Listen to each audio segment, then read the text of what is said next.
Welcome sa Philippine Island Weather Update. Lagi ninyong kasama sa Balitang Panahon ngayon. Narito ang latest na weather update ngayong araw ng Lunes, February 3, 2025. Sa kasalukuyan po ay wala tayong binabantayan na LPA o bagyo sa loob at labas ng ating Philippine Area of Responsibility, bagamat asahan pa rin po natin magpapatuloy yung epekto ng easterlies, pati na rin po ng northeast monsoon sa iba't ibang bahagi po ng ating bansa.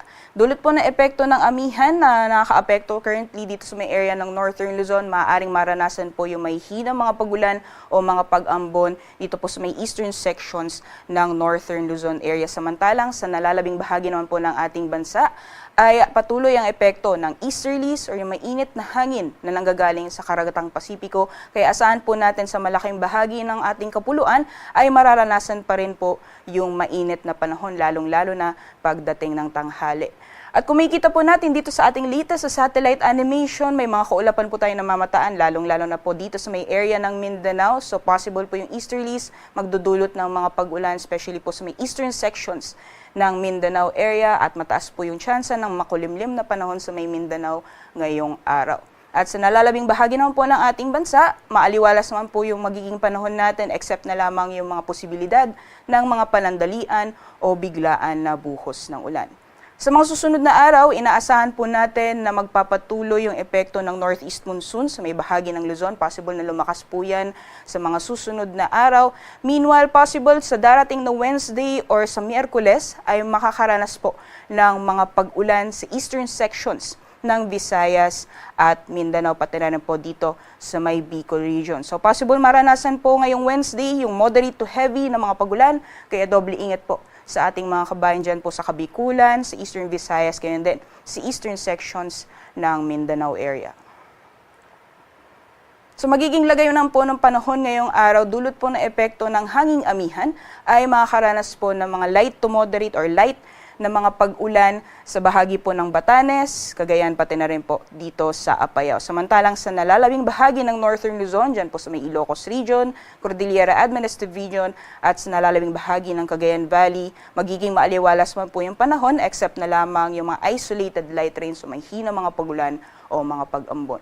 For the rest of Luzon, for Central Luzon, and for the rest of Luzon area, ay inaasahan po natin yung maaliwalas din po na panahon, magiging mainit, especially pagdating ng tanghali, at may mga posibilidad lamang po ng mga panandalian o mga biglaang thunderstorms, especially naman pagdating sa hapon o sa gabi. Temperature forecast naman sa mga piling syudad dito po sa Luzon for Lawag ay maglalaw na 23 hanggang 31 degrees Celsius. Ganyan din sa Tugigaraw, maximum temperatures po natin ay aabot ng 31 degrees Celsius.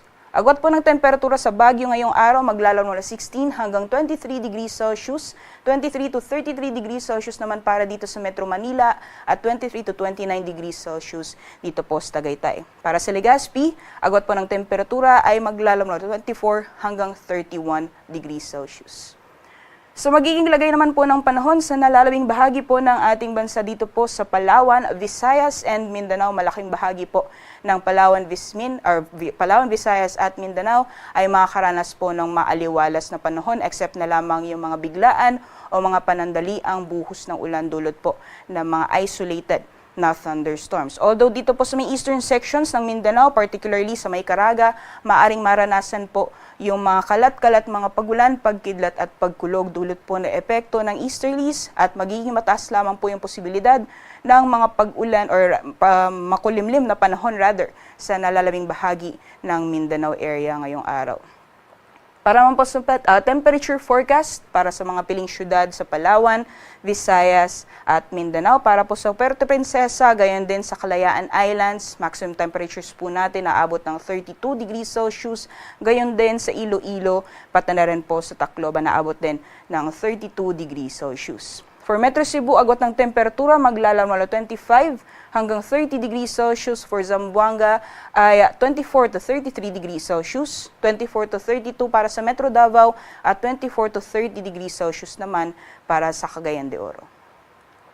Sa kalagayan po ng ating karagatan, wala po tayong gale warning sa ngayon, ngunit iba yung pag-iingat pa rin sa mga plano pumalaot sa mga dagat baybayin ng Northern Luzon dahil inaasahan pa rin po natin yung katamtaman hanggang sa maalon na karagatan. At dahil inaasahan po natin sa mga susunod na araw na unti-unti pa rin lalakas yung epekto nitong hanging amihan, maaaring maranasan po yung maalon hanggang sa napakaalong karagatan sa iilang dagat baybayin ng Northern Luzon. Simula po yan bukas. Kaya doble ingat po sa ating mga kababayan, lalong-lalo na yung may mga maliit na sakyang pandagat para po sa mga planong pumalaot sa mga dagat baybayin ng Northern Luzon sa mga susunod na araw.